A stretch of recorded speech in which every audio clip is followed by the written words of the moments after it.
पाहूया विशाल या 15 धाबांचं संरक्षण करतोय का. आणि तसंही पहिल्या फेरीच्या मॅचमध्ये विशालनं फार चांगला मारा केला होता, फार प्रभावी त्याची गोलंदाजी राहिली होती. पण आता या मॅचमध्ये तशाच प्रकारची गोलंदाजी तो करेल का, हा देखील एक मोठा प्रश्न इथे निर्माण झालेला आहे. स्ट्रायकिंग एंडला फलंदाज पाहायला मिळतोय रोहित. 6 चेंडूंमध्ये 15 धावांची तब्बल आवश्यकता आहे एलकुंदे संघाला हा सामना जिंकण्याकरिता. मॅचमध्ये रोमांच पाहायला मिळतोय. ऑफ साईडला डीप एक्स्ट्रा कव्हरला फिल्डर आहे, एक लॉंग ऑफ आहे आणि त्या व्यतिरिक्त 3 खेळाडू सर्कलच्या आतमध्ये, ऑन साईडला एक फिल्डर सर्कलमध्ये आणि इतर खेळाडू सीमारेषेवर. स्विंग करायचा होता, बॉल हवेत आहे, wicket keeper down the ball आणि यस पंचांचं बोट आकाशाकडे, फलंदाज बाद होतोय. कॉट बिहाइंडच्या रूपात मोठा धक्का लागतोय, रोहित बाद. पहिल्याच चेंडूवरती इथे मात्र विशालला सफलता मिळाली आणि आता मात्र समीकरण 5 चेंडूमध्ये 15 धावांवरती येऊन पोहोचलाय. आपण नक्कीच रिप्ले पाहूया कशा रीतीने मात्र हा झेल तिथे मात्र एसटी रशिकडे मात्र प्राप्त केला. सफल होऊन हुक करण्याचा प्रयत्न तिथे केला होता. त्यानंतर बराच वेळ चेंडू हवेत आणि गोरखनाथसाठी मात्र नक्कीच एक प्रॅक्टिस झेल मित्र म्हणेन आणि तो झेल त्याने मात्र संपादित केला. अतिशय सुंदर टेलिकास्ट SK एंटरटेनमेंटच्या माध्यमातून आपण या स्पर्धेला चित्रीकरण करतोय.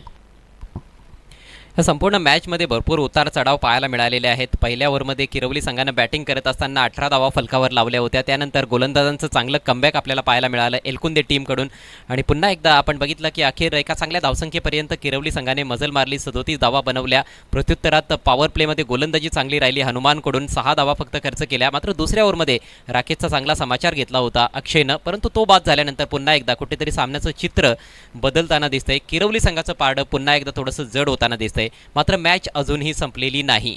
5 चेंडू शिल्लक आहेत, 15 धावा बनवायचे आहेत. नवीन बॅट्समन अतुल. विशाल पुन्हा मार्ग मात्र पाहू शकाल विशाल अतुलने सुद्धा मात्र हुक करण्याचा प्रयत्न केला. जणू काही समोर बाउंड्री आहेच नाही अशा अनुषंगाने मात्र फलंदाजी आपण म्हणू शकतोय. लेग बायचा इशारा आणि मात्र अवंतर धाव तिथे मात्र अतुलने पूर्ण केली. 4 चेंडू आणि मात्र 14 धावांची आवश्यकता. एक अंदाज बांधून असं वाटलं की फक्त दिशा दाखवण्याचा प्रयत्न होता, चेंडूवर योग्य नजर नव्हती. आगळ्या वेगळ्या ढंगानं फटका खेळण्याचा प्रयत्न होता त्या ठिकाणी अतुलचा. मोठ्या फटक्यांची नितांत आवश्यकता आहे. 4 चेंडू शिल्लक विजयासाठी बनवायचे आहेत. अजूनही 14 धावा. कंपल्सरी चेस हा स्पर्धेचा अतिशय महत्त्वाचा नियम आहे. त्या नियमाअंतर्गत पवनपुत्र PC संघ मागच्या मॅचमध्ये जिंकताना दिसला. पुढचा ball left arm over the wicket. चांगली लाईन आहे, थोडासा खाली राहणारा बॉल बॅटच्या आतमध्ये लागलाय. बॉल चाललाय मिडॉनला, लॉंग ऑन मधून फिल्डर येतोय. दुसऱ्या धावेचा प्रयत्न, येथे डायरेक्ट हिटची आवश्यकता होती, निशाणा चुकतोय. एष्ट्यांच्या थोडासा वरून बॉल निघून गेलाय पहिल्या बाउन्सवर विकेट कीपरकडे आणि अखेर 2 धावा कंप्लीट होत आहेत. मात्र जोपर्यंत विजय मैदानामध्ये आहे तोपर्यंत विजयाच्या आशा ह्या पल्लवित राहतील. 3 चेंडू शिल्लक आहेत, अजूनही 12 धावांची आवश्यकता.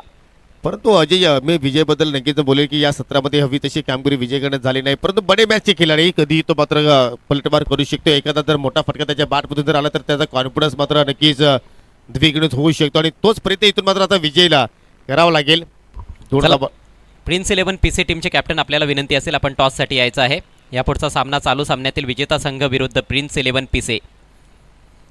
पवनपुत्र PC संघानं पुढे वाटचाल केलेली आहे. अर्थातच क्वार्टर फायनल मध्ये ते दाखल झालेले आहेत. आज PC गावचे दोन्ही संघ चांगली कामगिरी करताना दिसत आहेत. नशिबाची देखील साथ मिळते त्यांना. पुढचा बॉल ओव्हर द विकेट. आणखी एक चांगला बॉल, काय गोलंदाजी होते, फुलर लेंथ, इनसाइड एज. धाव मिळणार नाहीये, धाव घेतलीच जात नाहीये. डॉट बॉलची येथे सांगता होते आणि आता 2 बॉल्समध्ये 2 षटकारांची आवश्यकता आहे सामना जिंकण्याकरिता जय सावराई एलकुंदे संघाला. आता मात्र नक्कीच पुढे दडपण फलंदाजीवरती आपण पाहतोय आणि विजय सुद्धा पाहिला तर स्ट्रगल करतोय या पूर्ण सत्राचा आपण विचार केला तर. परंतु नक्कीच या ठिकाणी अजूनही मात्र त्याच्यावरती फार काही अपेक्षा आहेत संघाच्या, आपल्या गावकऱ्यांच्या. 2 चेंडूमध्ये 12 धाबांची आवश्यकता म्हणजे या चेंडूवरती षटकार येणं गरजेचं आहे. फटका चांगला आहे, सरळ गोलंदाजा डोक्यावरील चेंडू मात्र या ठिकाणी फ्लाय होतोय. परंतु लॉंग ऑनचा फिल्डर सोनू चेंडूवरती पोहोचतोय. 1 धाव तिथे मात्र पूर्ण केली आणि आता मात्र विजयासाठी 1 चेंडू आणि 12 धावांचीच गरज आहे, कारण या फटक्यावरती एकही धाव तिथे मात्र जोडली नाहीये. निराशाजनक कामगिरी म्हणता येईल विजयकडून. फार महत्त्वाचा खेळाडू आहे परंतु हवी तशी फलंदाजी त्याला करता आलेली नाही आहे. मोठ्या फटक्यांची आवश्यकता होती, मोठे फटके आलेले नाहीत. परंतु गोलंदाज विशालचं कौतुक करावं लागेल. अचूक टप्प्यावर त्याने गोलंदाजी केली संपूर्ण षटकामध्ये. शेवटचा बॉल औपचारिकता आणि यावेळेला मात्र मोठा फटका येतोय परंतु तो देखील मैदानाच्या आतमध्ये. सोनू डाऊन द बॉल, त्याने टिपलाय झेल आणि समाप्त होतोय विजयचा खेळ. समाप्त होतोय या स्पर्धेमध्ये एलकुंदे संघाचा खेळ. सामना जिंकलाय किरवली संघानं. Congratulations team RD11 किरवली. तर नक्कीच आपण या सामन्यातील सामनावर पुरस्कार देऊ. तत्पुरती आपण प्रथमतः नाणेफेकी इथे संपन्न करूया.